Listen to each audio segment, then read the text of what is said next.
Oke, Assalamualaikum warahmatullahi wabarakatuh. Saya Isyam Nada Mubarak dengan NIM akhir 29 akan mempresentasikan ini tugas dari Pak Ajeri yang dimana kita harus menjalankan atau menjelaskan algoritma dari program-program ini dari bahasa Python yang dibilang sama teman-teman saya ini bahasa Jupyter, tapi ini tidak bisa dibilang bahasa Jupyter karena di sini ada import NumPy. Maksudnya import NumPy di sini adalah numeric Python. Kemudian kenapa ini tidak bisa dijalankan di bagian Visual Studio? With kita mau run without anu, debug, tapi kita harus debugging JSON-nya dulu untuk apa? JSON extension. Nah, di sini kita tidak bisa nemukan. Terus ya udah, jadi saya mau ngambil solusi buat ini kita anu pakai yang namanya Programize, Programis, Programs Online Compiler. Nah, terus di bagian awal, di coding awal ini di bagian algoritmanya, kita tidak bisa ngejalanin program ini karena apa? Karena import nampinya di sini kan belum ada. Buat numerik Python-nya ini kita tidak ada kata import di sini, makanya kita tidak bisa ngimport apa yang dimau sama anu apanya gennya ini maunya mau berapa kayak gitu. Terus import random. Nah, import random ini buat apa? Import random ini buat ngambil data-data atau gen-gen-gen dari jumlah kromosom ini secara acak. Jadi nggak bisa nggak bisa langsung plok gitu. Kalau dia nggak random, dia ngambil dari jumlah data 1 sampai 10, bakal ngambil data kayak satu satu semua. Seperti itu. Kemudian import random ini juga berfungsi sebagai ini dari range. Range-nya itu mau berapa, terus sampelnya itu mau berapa. Karena R ini yang di bagian crossover itu sama dengan range atau jarak yang bakal diambil dari Chrome-nya ini berapa. Nah, kita masuk ke kelas.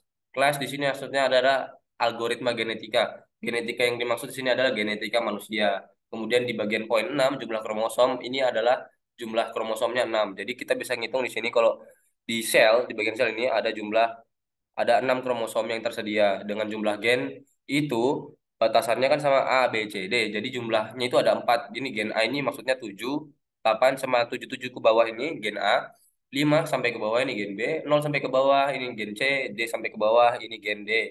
Gen ya gen D. Terus nilai per gennya ini minimal 0, terus maksimal 10. Dan kita bisa lihat di sini di sel ada ini dari nilai paling bawahnya ini adalah 0 dan nilai maksimalnya 7. Nah, kenapa nggak bisa kita ketemu angka selnya itu sampai 11? Ya karena nilai maksimalnya ada 10. Terus nilai per gen itu 0 sampai 30. Dengan crossover rate-nya 25/100 itu dihitungnya persenan. Jadi kalau semisal dia di bagian crossover rate-nya itu di bawah 25%, nggak bisa. Karena mutasi rate-nya itu 10/100. Total generasinya ada 50.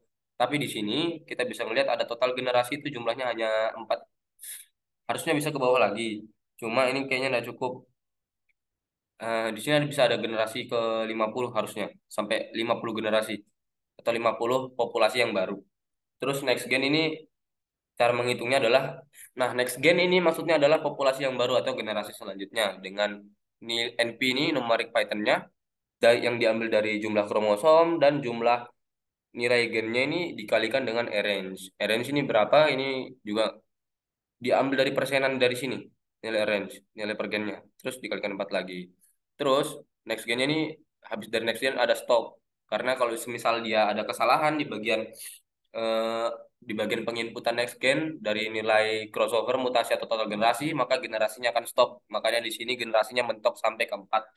Kemudian di bagian def ini atau enggak atau pembentukan kromosom ini ya, pembentukan kromosom di sini kalau kita bisa lihat generasi nol atau generasi yang awal atau namanya buyut. Ini generasi kromosomnya diambil secara random juga dengan fitnessnya itu 0,1, ya wajar karena masih rendah karena dia generasi paling awal. Terus kromosom kedua 0,5 dan segini seterusnya. Generasi nol ini tidak perlu diperhitungkan karena betul-betul generasi paling awal. Jadi patokannya generasi nol itu tidak ada. Jadi generasi nol itu justru yang menjadi patokan buat generasi satu sampai ke bawah. Terus evaluasi Chrome di sini. Evaluasi Chrome atau self Chrome atau generasi selanjutnya ini yang buat gen ke bawahnya lagi. Itu caranya dengan cara J atau jumlah ini NP juga arrange dengan jumlah kromosom yang sama. Jadi jumlah kromosom yang ada di atas ini Semisal ini kan generasi ke satu dengan kromosom pertama pasti agak mirip kan kromosom kromosom 0, 5. Nah, ini yang beda di kromosom ketiga, tapi hanya berbeda sampai 4 aja. Kayak ini kan di kromosom kedua ini 0,4, tapi di sini 0,1. Ya itu nggak jadi masalah karena masih ada pendekatan lah. Setidaknya ada 25% atau enggak 50% masih ada kesamaan. Kemudian ada di kromosom 4 sama, kromosom kelima juga sama. Oke, jadi di sini masih ada total kemungkinan fitness dannya itu masih ada di atas 75% lah. Karena yang tidak ada kecocokan ini cuma ada di kromosom kedua. Kemudian kita lihat di kromosom kedua, di generasi kedua atau populasi kedua, kita bisa lihat di sini kalau tadi di atas kromosomnya 0,25, tapi di sini 0,1. Jadi sudah miss kalau misalnya 5% dibagi 100, jadi dia miss sudah 20%. Terus di sini 0,1 masih sama, ini sudah ngurang lagi. Ini, pokoknya di sini ada 4, jadi masih ada 25% kemiripan dari generasi pertama. Begini aja sebenarnya algoritmanya. Kayak posisinya for i pairing ini buat apa, terus posisi CO ini buat apa. Kita bisa ngejelasin di sini soal generasi ketiganya. Pokoknya eh, intinya itu tiap generasi tidak boleh fitness rate-nya itu di bawah 25%. Jadi total fitness ini 0,25, 0,26 itu masih bisa dengan probabilitas yang paling tinggi itu pada kromosom 0 itu dipilih jadi 7,242. Jadi di sini masih ada kemiripan. Karena di kromosom kedua di generasi ke satu itu masih mirip sama kromosom kedua di generasi kedua, masih ada kemiripan di kromosom 0 generasi ketiga. Terus di generasi keempat kemungkinan tidak ada kemiripan karena di bagian codingan di sini ada dikatakan stop apabila ada kesalahan di bagian pengambilan nilai-nilai per gen. Kemudian kita ngambil di Kemudian kita akan menjelaskan tentang mencari probabilitas. Nah, probabilitas ini tingkat eh, persenannya sebenarnya. Kalau probabilitas itu kayak tingkat kemungkinan bagaimana ini bisa kemiripannya itu tidak jauh gitu. Cara nyari probabilitasnya. Jadi cara mencari probabilitas di sini ada total fitness atau kemiripan yang tadi itu dibagi fitness di fitness generasi pertama dibagi total fitnessnya yang dari seluruh kromosom ini. Terus di bagian probabilitas lagi, di bagian format array string 2, maksudnya separator ini di bagian probabilitas yang buat ngejelasin probabilitas yang paling tinggi.